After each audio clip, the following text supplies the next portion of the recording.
And I think we're live. Just going to quickly check. Currently, it doesn't appear like that, though there is a bit of a delay, I believe. And it looks like here we go. We're on. Okay, hello everybody, and welcome to yet another stream here on Flutter. Now, in my previous stream, we looked at the scaffold widget, and as you can see right here, the app bar widget. So in this video, what I thought I would do is move on from that, and we could either look at the grid view or the list view or both. And I'm thinking I'm going to start off with the list view because I think that would be the easier of the two, because it looks like the grid view has multiple dimensions and things like that. So I have kind of seen a list view before as well when I was building that chat app, so hopefully some of this will be familiar to me. Anyway, let's get started. So I'm going to click here and have a look what's inside. So what do we got? List view. A scrollable list of widgets arranged linearly. Okay, makes sense. List view is the most common used scrolling widget. It displays its children one after another in a scroll direction. In the cross axes, the children are required to fill the list view. Okay.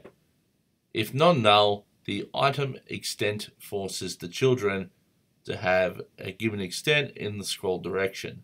Specifying an item extent is more efficient than letting the children determine their own extent, because the scrolling machinery can make use of foreknowledge of the children's extent to save work. For example, when the scroll position changes drastically, there are four options for constructing a list view. The default constructor takes an explicit list widget of children. This constructor is appropriate for list views with small number of children because constructing the list requires doing work for every child that could possibly be displayed in the list view, instead of just those children that are actually visible. The ListView.Builder constructor takes an index widget builder, which builds the children on demand. This constructor is appropriate for list views with large or infinite number of children, because the builder is called only for the children that are actually visible. Sounds like ListView.Build is the better one. ListView.Separator constructor takes two index widget builders. An item builder builds the child items on demand, and a separator builder primarily builds the separator children which appears in between the child items. This constructor is appropriate for list views with a fixed number of children. Okay. The ListView.Custom constructor takes a silver child delegate, whatever that is, which provides the ability to customize additional aspects of the child model. For example, a silver child delegate can control the algorithm used to estimate the size of children that are not actually visible. Very confusing. Anyway, let's start off with trying to do some basic stuff here. To control the initial scroll offset of a scroll view, provide a controller with its scrolled_controller.initial scroll offset property set. By default, list view will automatically pad the list's scrollable extremities to avoid partial obstructions indicated by media queries padding. To avoid this, override a zero padding property. Alright, that sounds a little bit cryptic at this point. So what I might do is I'm going to basically take this and run it and see what it does. So before I do that though, I'm going to firstly close all my examples, and we're going to go new folder, scroll, we'll just do that. And here I'm going to create a new file, listview.dart. And what do we want to do? I'd say I want to just have a very basic setup. So that one is not very basic, though technically it's not too bad. So I might copy this and we'll paste it, and I'll change this to list view test widget, and here I'm going to put something else that's not container. So for now, what I might do is just leave it as is. we'll leave the text just to make sure that this is working, like so. And ListView test widget, I'm going to include that in my main.dart, just like so. And then I'll just include it as an import. So we'll have widgets dot scrollable and list-view, like that. If I run this, whoa, okay. Testing container sizing. So it's actually not including anything, and that's because I took away the scaffold. So what I'm going to do is grab the scaffold here, and we'll grab the minimum. So we'll just grab all this and come into main, and we'll keep material app, but for body, oh no, for home, sorry. Whoops. We'll get rid of list view test widget for the moment. We'll grab that scaffold. And for here, we'll go list view test widget. And I'll get rid of the color, like so. And we're going to indent some of this. And I need to add one more parentheses here. And get rid of that semicolon, put that there. I should be adding the commas after this because that seems to be convention. But I keep forgetting. Anyway, save. Hopefully we get a scaffold with text in it. Cool.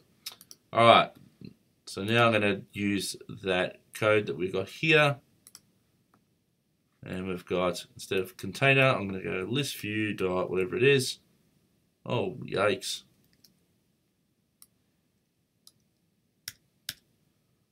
So I don't know what item extent is yet. Let's just remove that.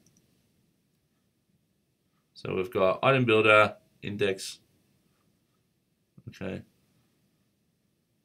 But do we have any items? Or is that the item extent? Is that what that does? Oh no.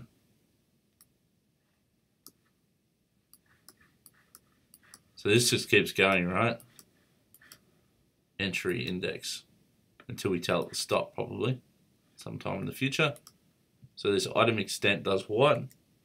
Does it just do 20? Nope. I don't know what this does. Alright, so that's an infinite scroll type system. And I lost my code here. So let's go through some of the properties here. Creation, while laying out the list, visible children's elements, dates, and render object will be created lazily based on existing widgets. So what I'm going to do here is I'm going to go debug print and just print out index $index. I want to see, if I go back to the top here, I want to see how many debug prints it does. You know what? Save. So it's got 135, but as I scroll, it's going to add more. Okay, so this is only being hit based on visibility, it seems. So if I reload like that, it's going to give me to 51. Not sure why it's 51 though, because there's not 51 on the screen.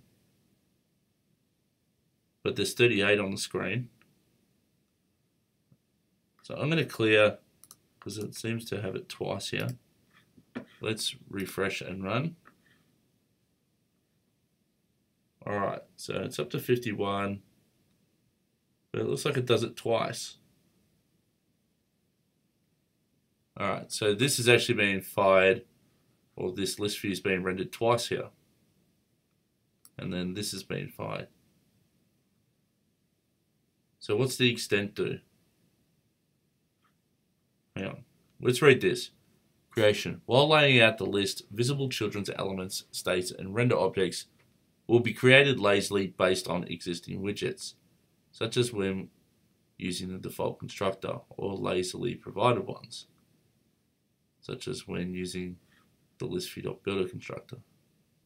While laying out the list, visible children's elements, states, and render objects will be created lazily based on existing widgets, such as when using the default constructor, or lazily providing ones, such as when using the ListView.builder constructor. Destruction. When a child is scrolled out of view, the associated element, subtree, states, and render objects are destroyed. A new child at that same position in the list will be lazily recreated along with the elements, states, and render objects when it's scrolled back. Okay, so it's trying to, sounds like to me what it's trying to do is trying to manage memory by allocating and deallocating these widgets. And only when I scroll into view does it actually allocate that widget to the screen. But this is so fast you can't even tell. Alright, it's like way too quick. But that's fine. Then destruction mitigation. In order to preserve state as child elements are scrolled in and out of view, the following options are possible. Moving the ownership of non-trivial UI state driving business logic out of the list child subtree. For instance, if a list contains posts with their number of upvotes coming from a cached network response, store the list of posts and upvote number in a data model outside the list. Okay, that sounds fair. Let the list child UI subtree be easily recreatable from the source of truth. Okay, so that's essentially what that's saying is any persistent state data should be outside of the widget that's getting recreated, so that when it is getting recreated, we can use the data from a model and pass that straight back into the list view. That's what I'm understanding from that. Use stateful widgets in the child widget subtree to store instantaneous UI state only. Okay, so I think what they're saying there is that if I need state for this, but it's only temporary, it's okay to have it inside the widget. So in this case, I'm using just a text widget. But if I was using some complex widget, if it has any state, it should only be, temporary. It shouldn't be something that needs to persist outside the boundary of scrolling. Okay, that's what I understand from that. And that somewhat makes sense because, again, that's making the best of memory, by not having all these widgets loaded into memory and then only showing a portion of them. That makes sense. Letting keep alive be the root widget of the list child widget subtree needs to preserve. The keep alive widget marks the child subtree top render object for keep alive. When the associated top render object is scrolled out of view, the list keeps the child's render object, and by extension, its associated elements and states, in a cached list instead of destroying them. Okay. When scrolled back into view, the render object is repainted as is if it wasn't marked dirty in the interim. This only works if add automatic keep alives and add repaint boundaries are false, since those parameters cause the list view to wrap each child widget subtree with other widgets. Okay, using automatic keep alive widgets instead by default when that's true. Okay, so all this stuff is about persistence of state and UI behavior. Fair enough. Look, when I get more depth of using this, I will probably come back and try to understand this more. But for now, I just want to get something that looks better than just text on a screen. And so what do we got here? Transitioning to custom scroll view. A list view is basically a custom scroll view with a single silver list in its CustomScrollView.silver's property. If list view is no longer sufficient, for example, because the scroll view is to have both a list and a grid, or because the list is to be combined with a silver app bar, etc., it's straightforward to port code from using list view to okay, whatever. I don't know what a silver app bar is at this point, but I'll find out later. The key, scroll direction, reverse, controller, primary physics, and Shrinkwrap properties on ListView map directly to the identically named properties of CustomScrollView. If CustomScrollView.silver's properties should be a list containing either the silver list or Jesus, okay. A lot of this stuff seems to be very complicated because it sounds like I should almost check out the custom scroll view first, but I'm not going to do that. The padding property corresponds to having silver padding in the custom scroll view.silvers property. Stop talking about this. I mean, this should be advanced knowledge, I would assume. Maybe not. Custom scroll views don't automatically avoid abstractions from media queries. Okay, so what does it do then? I haven't even covered what a media query is in Flutter yet, but I'm assuming it's, you know, when we move to iPad and things like that, you know, you can change the presentation of the screen. That's what I'm thinking it's going to be for, just like a media query in web. Okay, so what do we got here? Here are two brief snippets showing a list view and its equivalent custom scroll view. So list view, shrink wrap is true. Padding, children. Okay. So here we're just using children, whereas this one here is using item builder. But that's because I'm using a constructor of list view. So if I now decide not to use this for the moment, and we'll go return list view, and Jesus, okay. Like so. And then inside the widget here, so this is like adding a flat set of data. In this case, I'm just adding a bunch of text widgets to my list. And that's it. And so it should have about 4, right? There they are. So this is another way of building the list view. And then I'm just going to add some padding. So I'm just going to put 20 pixels all around. What? Around the list view. Okay. And what does Shrinkwrap do?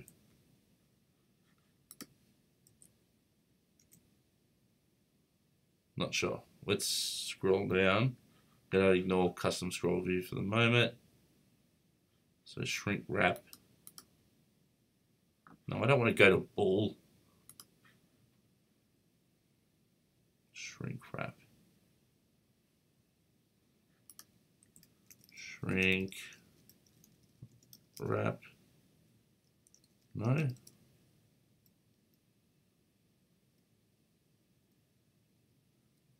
Alright, so it's added to the, oh, here it goes. Whether the extent of the scroll view, this should be determined by the contents being viewed. I'm still not quite sure what that means. Maybe I can get it from here better. So I'm assuming that's passing down to, well, it's just calling super. So it's calling box scroll view. Passing in shrink wrap. And that's calling a super as well, which is grabbing a scroll view. And this is where it must be set. Okay. Whether the extent of the scroll view in the scroll direction, so that's what I just read and didn't make any sense of it. If the scroll view does not shrink wrap, then the scroll view will expand to the maximum allowed size in the scroll direction. If the scroll view has unbounded constraints, then shrink wrap must be true. Shrink wrapping the content of the scroll view is significantly more expensive than expanding to the maximum allowed size because the content can expand and contract during scrolling, which means the size of the scroll. Oh boy, I don't know what any of that means. If anyone in the chat knows what that means, I would like to know. I don't know if anybody is there. Techie Man, looks like you've written a few things. Hello, Techie Man, you there? You there, Techie Man? Techie Man. And doesn't appear to be answering. Never mind. Okay, what else we got here? Maybe we can try and do something else here and try and understand other bits. So children delegate, let's view item extent. If non-null, forces the children to have a given extent in the scroll direction. Again, I have no goddamn idea what that means. Specifying item extent is more efficient than letting the children determine their own extent. Does that mean we're talking about the size here? So if I go item extent and set it to like 50 and save. Oh yeah, okay, cool. So that I understand. All right, so what we're saying is I want it to be a fixed size. So I can say I want it to be 90 high and everything's going to be 90 high. So then it doesn't have to calculate. Yep, I understand that. That seems to be pretty straightforward. Anchor. Now this is inherited. The relative position of the zero scroll offset. Don't know what that means. Cache extent. The viewport has an area before and after the visible area to cache items that are about to become visible when the user scrolls. So that's inherited. That's inherited. Controller. Inherited. But what can we pass in to the constructor here? So what have we got? Axes. So let's change the list view to have the scroll direction go horizontal and see what that does. Was it axes dot vertical? No, horizontal. Oh yeah. So it goes left to right. So if I add, let's add a few more here. Is it going to complain if I go to bounds? Or is it going to scroll? Alright, it scrolls. Okay, so we can change the direction of scrolling just by doing that. Rightio. I'm not going to have that though. Just leave that out for the moment. And what I'll also do is take out these other 3 lines I just added. In fact, I might just delete them. Save. Go back to what we had. Cool. And what else? What else can we do? In fact, I'm not going to look at that so much. I'm going to look at this. This seems to give me a better reverse. I'm assuming that just means that the items are shown in reverse. So I'll just go reverse, true. Yeah, straightforward. No big deal, that one. Understood that. What else? Oh, again, I'm looking at that. I should just look in here first. Scroll controller. I'll deal with the controller later. Primary. What is primary? So this is inherited. And it's passed in here too.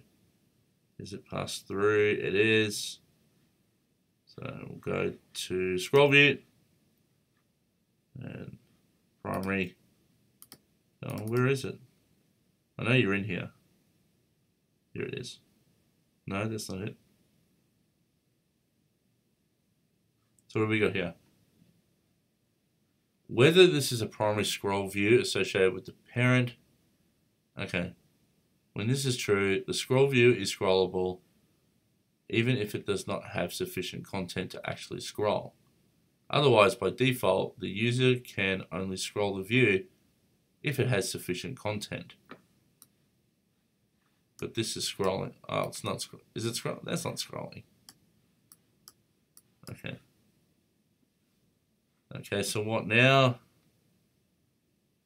So, then we've got see physics.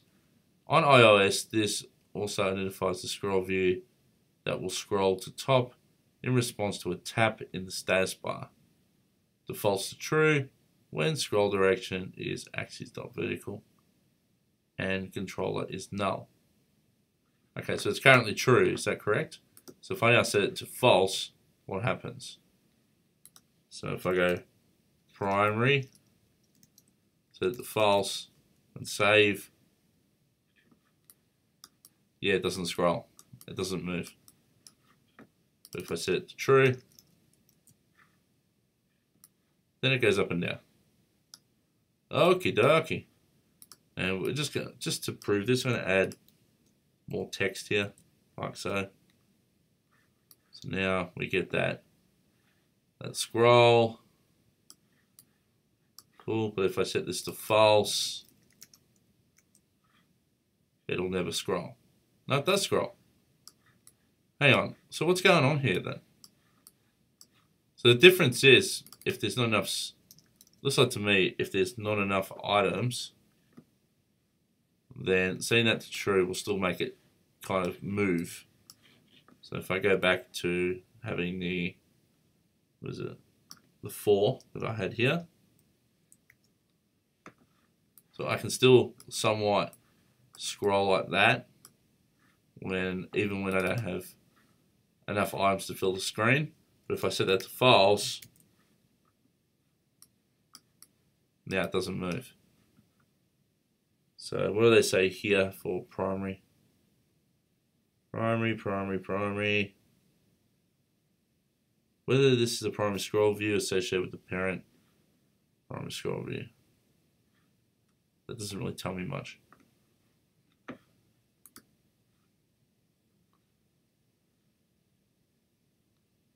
False true when scroll direction is axis not vertical and controller is null. Okay. No idea. I really don't know exactly what that means.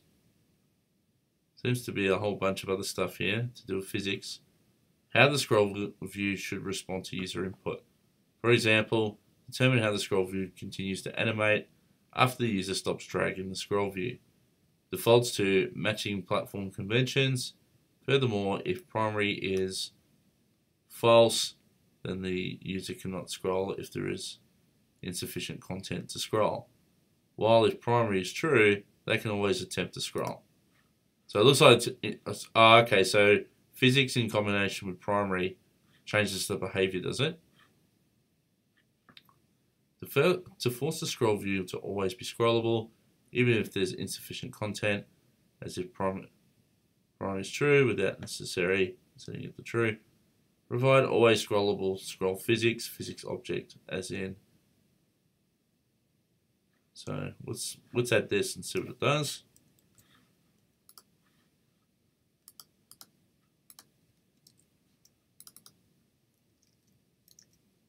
Save.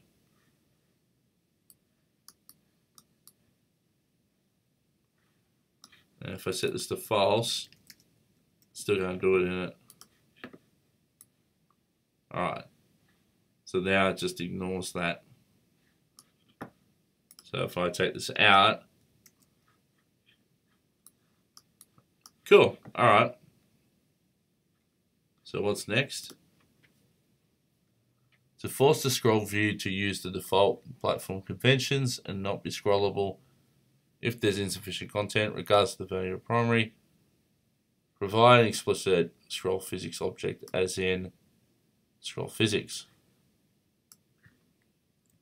So this is basically, it looks like this is the way we can ignore primary altogether, and we can just use physics. Whoops. Set that to scroll physics like that. And that doesn't move. That doesn't move regardless of what I set here. So at the moment it's false. So that doesn't move it. But if I set this to true, before it would, but it still doesn't. However, if I let that go, then it does. And if I set this to false and save, then it doesn't. However, if I change the physics property to use always scrollable scroll physics, then it's going to ignore that primary and do it. Cool. All right. With that said, that's all great. I'm going to comment all this stuff out because now I think I understand what's going on. Reverse, I think we just looked at that before. Yep. What else have we got here? Physics. What's next? Can we do anything else here? The physics can be changed dynamically by providing a new object in a subsequent build, but new physics will only take effect if the class of the provided object changes. Merely constructing a new instance with a different configuration is insufficient to cause the physics to be reapplied. This is because the final object used is generated dynamically, which can be relatively expensive, and it would be inefficient to speculatively create this object each frame to see if the physics should be updated. Okay. Whether the extent of the scroll view should be determined by the contents being viewed. If the scroll view does not shrink wrap, then the scroll view will expand to the maximum allowed size in the scroll direction. If the scroll view has unbounded constraints, shrink wrapping the content of the scroll view is significantly more expensive than expanding the maximum allowed size, because the content can expand and contract during scrolling, which means the size of the scroll view needs to be recomputed whenever a scroll position changes. Defaults to false. Still not sure what this does. I still don't quite understand all this garble up here. I've got it set to true at the moment. So I'm going to take this out and see what it does. Cool. And if I take out item extent as well, but then I set shrink wrap to true. Nope, that had nothing to do with anything. Shrink wrapping the content of a scroll view is significantly more expensive. Yeah, but what's this? If a scroll view does not shrink wrap, then the scroll view will expand to the maximum allowed size in the scroll direction. If the scroll view has unbounded constraints, okay, so maybe I'm not seeing it because I need to wrap it inside of a container so I can see how big it is. Child. Maybe I need to do this like so. No, I just have to tab all this stuff over. And for container, I'm just going to put a color here. And we'll go color dot from RGB 255 255 0 0. Save. Alright, so that's that. Now if I say shrink wrap is true. Oh yeah, okay, I got it. Now I kind of understand what's going on here. So if we set this to true, it's going to make the list view only be as big as it needs to be. But if I set it to false, or I don't set it, it's going to grow to fill up the entire space that it can, which in this case is the container, and the container is filling up the whole space of the body part of the scaffold. Rightio. So maybe I'll have another read now that I understand that, and see if I understand what they're saying here this time. Whether the extent of the scroll view in the scroll direction should be determined by the contents being viewed. Okay, yep. If the scroll view does not shrink wrap, then the scroll view will expand to the maximum allowed size in the scroll direction. That's what we're seeing here. If the scroll view has unbounded constraints in the scroll direction, then shrink wrap must be true. If the scroll view has unbounded constraints, then shrink wrap must be true. I don't know what that means. Shrink wrapping the content of a scroll view is significantly more expensive than expanding to the maximum allowed size, because the content can expand and contract during scrolling, which means that the size of the scroll view needs to be recomputed whenever the scroll position changes. Defaults to false. Okay. Fair enough. So now that I've added that container, I can kind of understand a little bit more what's going on there. So next, I'm going to change the color though, because that's horrible. Let's go 200, 200, 200. So it's at least a grey color. Cool. That'll at least give me an idea of how big things are. And then if I set this back to true, then we should see some white. All right, cool. Next, so that's, I know what padding is. Drag start behavior, I'm not going to worry about that right now. What's center? I don't think center is part of the constructor. So what have we got? Key, scroll direction, reverse. I'll leave the controller for now. Primary, physics, shrink wrap, padding. I know what item extent is. Add, automate, keep alive. I think I'll probably look at that stuff later when I'm actually building something really important. Cache extent. So what's the cache extent do? This constructor is appropriate. Oh, Jesus. Okay, so just go to where the property is. Ugh. God damn it. I have to go down the rabbit hole. Where is it? Cache. There's no caching here. Yeah, there it is. Cache extent. It doesn't really tell me much. Macro flow.rendering.viewport.cache extent. Can I access that? Alright. What else can we grab from LIstView?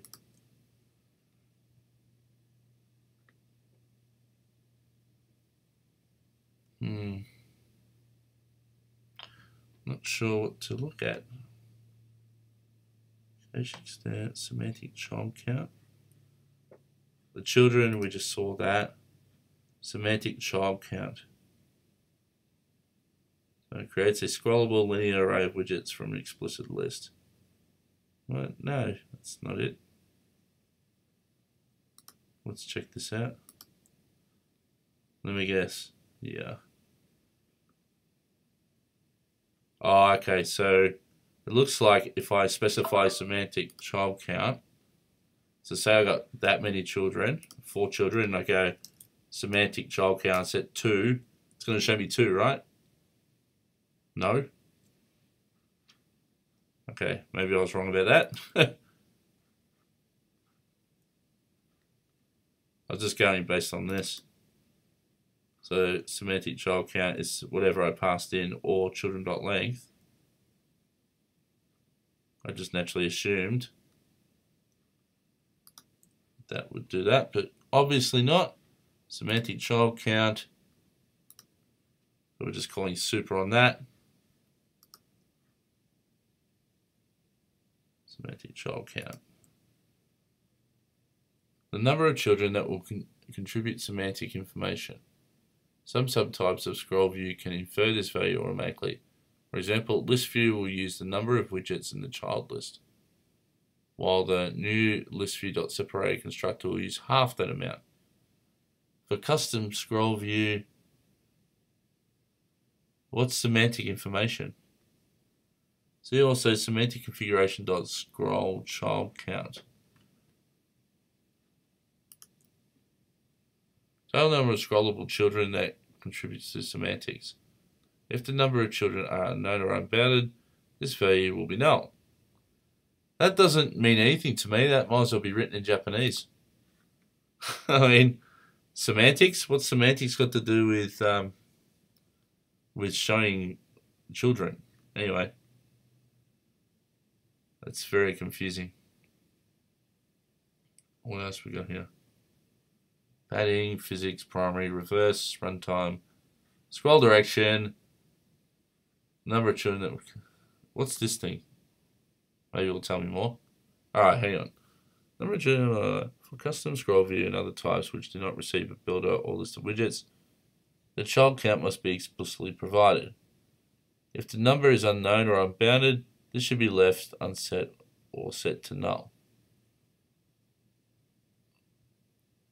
Sometimes the scroll view can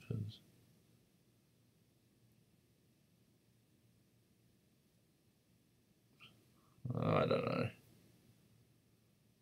It doesn't really tell me much, does it? The number of scrollable children that contribute to semantics. If the number of children are unknown or unbounded, the value will be null. Implementation. Yeah, but what does that mean? Custom semantic actions.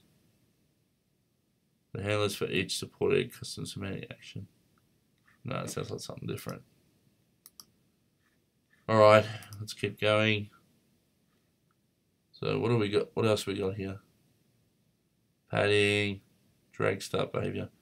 So let's have a look. Let's look at this scroll controller. So above here, I'm going to go, we'll go const controller equals scroll controller.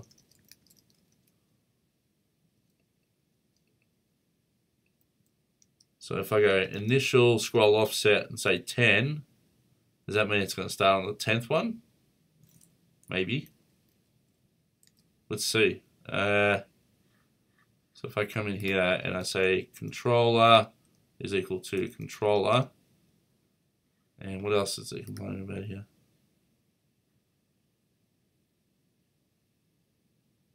What's it complaining about? The values of initial scroll set must not be. Oh, what's the other one? Keep scroll offset must not be null. Keep. I don't know what that does. True. Is that good enough? No. Why is it?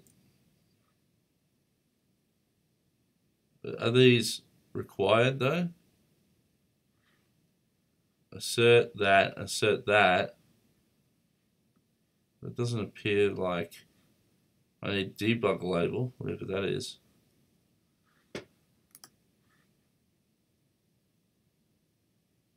It's control widgets.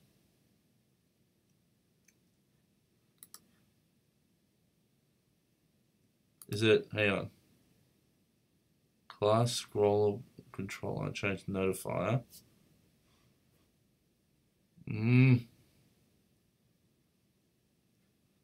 It's the same route, distinguishes whatever. So why am I getting an error? That's what I understand here. Why won't the... Oh, there we go. Const variables must be initialized with a constant. Alright, I'm just going to do this. Final.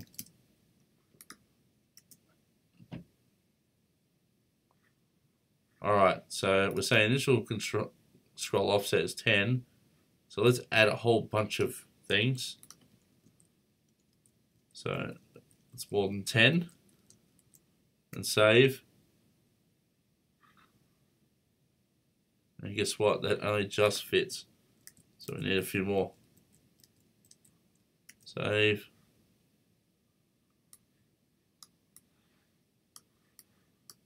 Okay. But it doesn't choose the offset being 10 here. Keep scroll offset. A label that is used in the two-string output intend to aid with each time a scroll completes, save the current scroll. Okay. The values of initial scroll offset and keep scroll offset must not be null. No, I want the value of this. So let's go into it.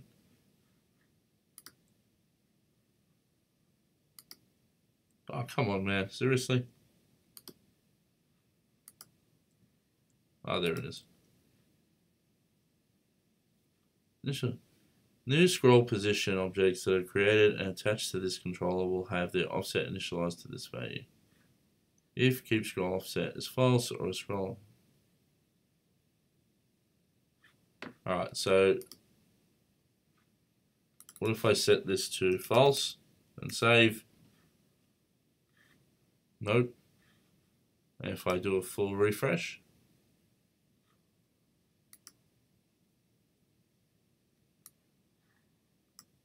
I don't get it.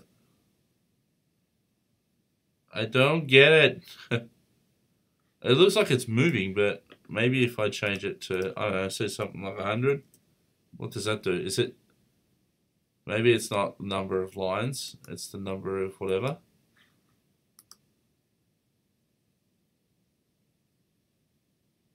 Ah, okay. It looks like it's the number of, well, not pixels, but device, whatever it is.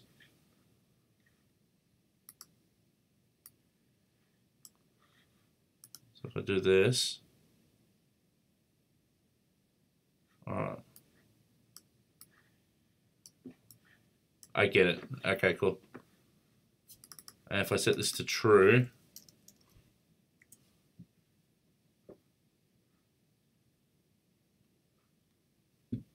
so this is actually just a number. It's not the number of rows. So if I refresh this now,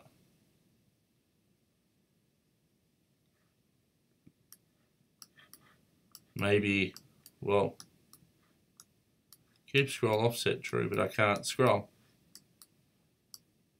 Ah, is that what this does?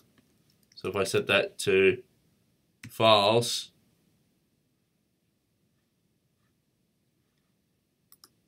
and I do that, and now I should be able to scroll, and I can. But if I set this to true, I can't. So it's saying keep it where it is.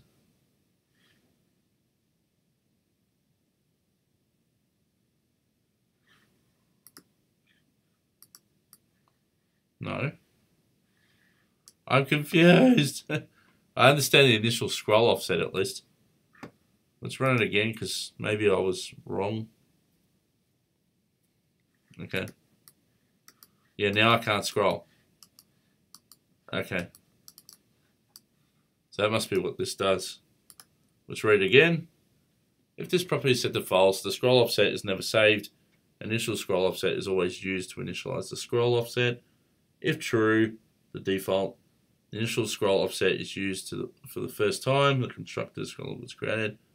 Since there is no scroll offset to restore yet, subsequently the saved offset is restored, is ignored. So no, if this property is set to false, what did I set it to? It's set to true. So if it's set to false, the scroll offset is never saved. And initial scroll offset is always used to initialize the scroll offset. If true, by default, the initial scroll offset is used the first time the controller scrollable is created. Since there's no scroll offset to restore yet, subsequently the saved offset is restored and initial scroll offset is ignored. Oh God. I have no clue. I think I need better explanation than this shit. It's not making a lot of sense. And I haven't even got to GridView. I'm literally just playing around with LIstView. Which I was hoping to get to GridView, but it looks like I'm going to be spending a bit more time trying to understand all this crap. In fact, you know what, guys? I'm getting frustrated. I'm gonna end the video there. It's about 10 minutes short, but that's okay.